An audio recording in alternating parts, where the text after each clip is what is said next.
अस्सलाम वालेकुम बच्चों, क्या हाल चाल? यकीनन ठीक होंगे। आज हम स्टार्ट कर रहे हैं टाइप्स ऑफ सिस्टम की कितनी टाइप्स होती हैं? तो सिस्टम की दो टाइप्स होती हैं, नेचुरल भी होता है और आर्टिफिशियल भी होता है। जो नेचुरल होता है वो नेचुरली तौर पे अकर होता है, अल्लाह पाक ने बनाया होता है, और जो आर्टिफिशियल होता है वो इंसानों ने बनाया होता है। अब यहाँ पे एक नेचुरल सिस्टम की पिक है और यहाँ पे स्क्रू गेज की है। एक आर्टिफिशियल सिस्टम के, इसको इंसानों ने बनाया होता है, एक मशीन है। और जो गैलेक्सी है, स्टार्स हैं, ये सारी कुछ ये नेचुरल सिस्टम के एग्जांपल है। नेचुरल सिस्टम क्या होते हैं? जो अल्लाह पाक ने बनाए होते हैं, जो कि नेचुरली तौर पे एग्जिस्ट कर रहे होते हैं, जिसमें कोई इंसान की इन्वॉल्वमेंट होती नहीं है, इंसान ने नहीं बनाए हुए होते।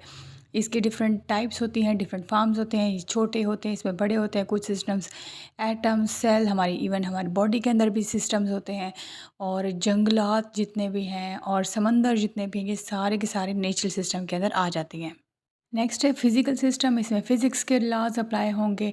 इसमें स्टार्स हैं, गैलेक्सीज़ हैं, प्लैनेट्स हैं, एटॉमिक है, एटम्स, सब atomic particles, proton, neutron, electrons, atoms, सारे ये फिज़िकल सिस्टम में आ जाते हैं। इनके ऊपर कुछ रूल्स, कुछ लॉ लगते हैं। यहाँ पे हाइड्रोजन गैस की एग्जांपल है, is formed when electron, proton and neutron combine होते हैं तो हाइड्रोजन गैस जो है वो बनती है। Rules of physics and natural forces. उसके बाद केमिकल सिस्टम है, इसमें सारे केमिकल्स की बात होगी, केमिकल रिएक्शंस की बात होगी। Chemical system involve substances and there interaction.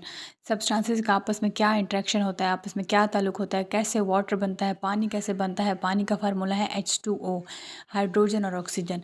यहाँ पे केमिस्ट्री की हमने एग्जांपल पढ़ी थी बिल्कुल स्टार्टिंग में, आपकी केमिस्ट्री की बुक में पहला पेज था, वहाँ पे थी कि केमिकल रिएक्शंस पढ़ते हैं, उनके ऊपर जो रूल्स अप्लाई होते हैं, जैसे न्यू न्यू सब्सटेंस बनती हैं, केमिकल रिएक्शंस होते हैं, तो इधर वहाँ पे केमिकल सिस्टम भी यही बात करें। तो हाइड्रोजन ऑक्सीजन जैसे मिलते हैं तो रिएक्शन होता है और H2O बनती है, इनके दरमियान बॉन्ड, ये सारा कुछ, ये जो सिस्टम है इसके अंदर जो एटम इन्वॉल्व हैं, ये जो सिस्टम आता है ये केमिकल सिस्टम आता है, क्योंकि केमिकल रिएक्शन से ये चीज़ें बनती हैं, न्यू चीज़ें बनती हैं। इसके बाद आ जाता है बायोलॉजिकल सिस्टम, जिसमें बायो की बात होगी, जिसमें लिविंग ऑर्गेनिज्म की बात होगी, इनका आपस में रिलेशन होगा।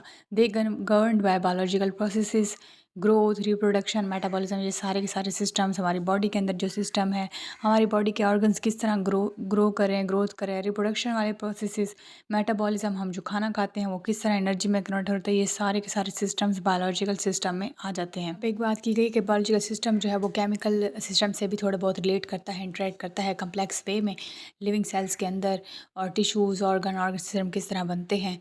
साइकोलॉजिकल सिस्टम, इसमें साइकोलॉजिकल की बात होगी, माइंड, बिहेवियर, इसमें आपकी थॉट्स, आपके इमोशंस, आपकी जो माइंड का जो प्रोसेस है, आपका मेंटल प्रोसेस है, साइकोलॉजी के सारा का सारा सिस्टम इसके अंदर होगा।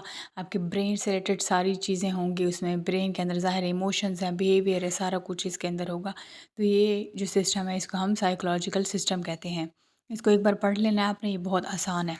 नेक्स्ट टॉपिक में हम पढ़ेंगे, हमारा नेक्स्ट जो है वो है आर्टिफिशियल सिस्टम। तब तक अपना बहुत सारा ख्याल रखिएगा। मिलते हैं नेक्स्ट लेक्चर में। वीडियो अच्छी लगे तो लाइक कमेंट शेयर ज़रूर कर दें। Thank you so much. अल्लाह हाफिज़।